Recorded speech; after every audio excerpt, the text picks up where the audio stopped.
Hello, it's ShadyBoss420, and today I'm going to be going over my StamBlade Sniper Gank build for Elder Scrolls Online. So first off, we're going to go into the gear. You want Stygian bow on the front bar, sharpened, double dot poisons. On the back bar you want a Darloc's Brae greatsword, but I have a battle axe, and you want it empowered, but I have it in charge. And then you want escapist poisons on the back bar. And then you want two-piece balorgh. I would do these in light. I have one light, one heavy. But divines on all the armor pieces, it would be the best. I have a mix match because I couldn't get the perfect ones. The body pieces, other than the monster set, alternate between Darloc, Brae, and Stygian. The jewelry is one piece Stygian and one piece Darloc Brae, and then the last ring is the Ring of the Wild Hunt. The jewelry should all be infused with weapon damage glyphs. I have two robust because I haven't had the transmutes to morph them yet. So ideally you want six Darloc Brae on the back bar because you want to have 4 pieces of Darloc Brae at all time. For the skills, you want Reaper's Mark, Camouflage Hunter on the front bar, Shadowy Disguise, and then Lethal Arrow and Poison Injection with Toxic Barrage as your ultimate. On the back bar you want Race Against Time, Resolving Vigor, Shadowy Disguise, Rally, and Leeching Strikes with Temporal Guard as your ultimate. And then going into the champion points quickly. Oh, these are the stats buffed up, by the way.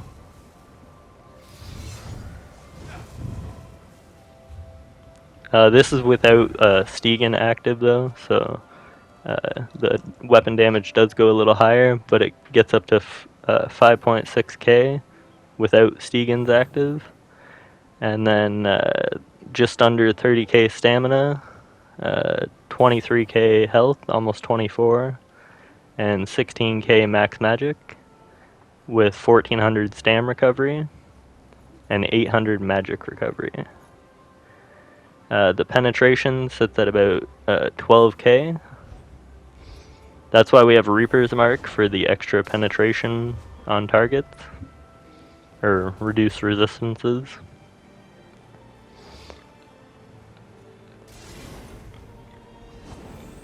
And then going into the champion points, I'll explain a bit about how the build works when I show some footage of gameplay. We have 16 points into health and 48 into stamina, and the food we are using is dubious camerthrone. And potions we're using are the tristat potions. So going into the champion points, you want Out of Sight for reduced sneak radius. The other ones here don't really matter. Break Fall is important for the less fall damage. Sustaining Shadows is important for longer sneak. And the one there, I forget what it was, increases your out of combat movement speed, not really important. These are the blue tree. The slottables are the two with the crit damage, and well, one's crit damage and one's flanking damage, and then the other one is the single target damage, and the other one is the direct damage. And then for the red tree, rejuvenation is the first slottable. Then we got expert evasion and Bastion for the increased damage against shielded enemies. We don't actually use any shields, so the other part of it doesn't really matter. And then our final slottable for the red tree is Celerity for the 10% increased movement speed. That's pretty important. Helps you get out of sticky situations. So now I'm going to be showing some gameplay here. So the first little bit of footage here is my first time bringing this build into Cyrodiil.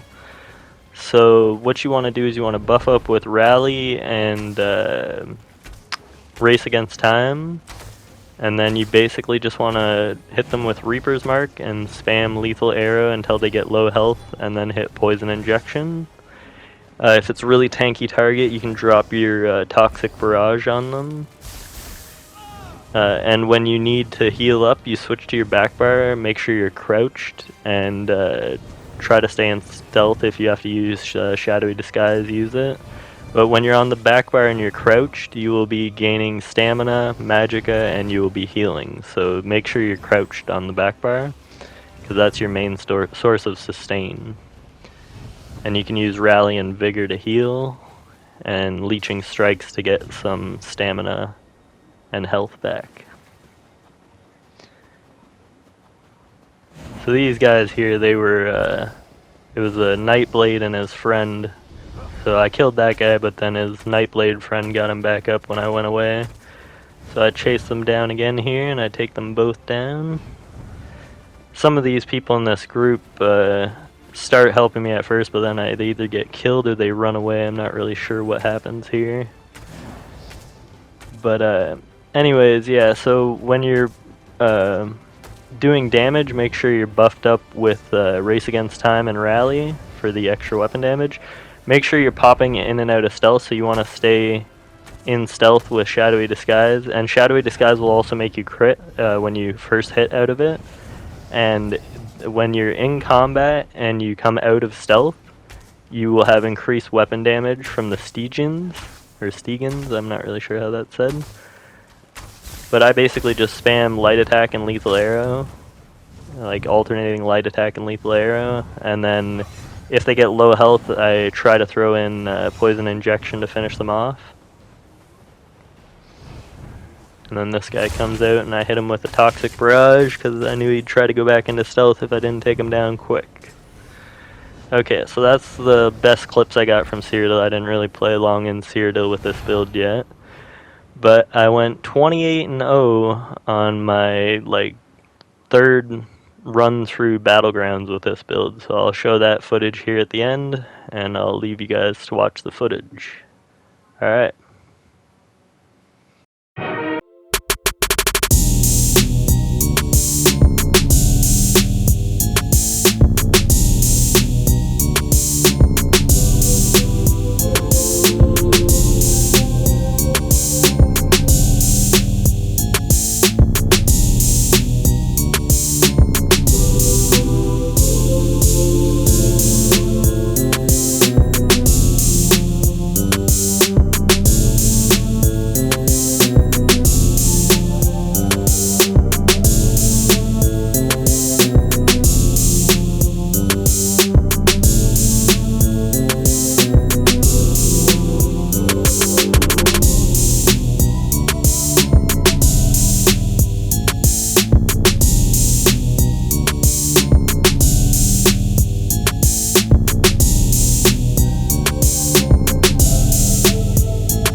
This has been Shady Boss 420. Enjoy the build. Peace out.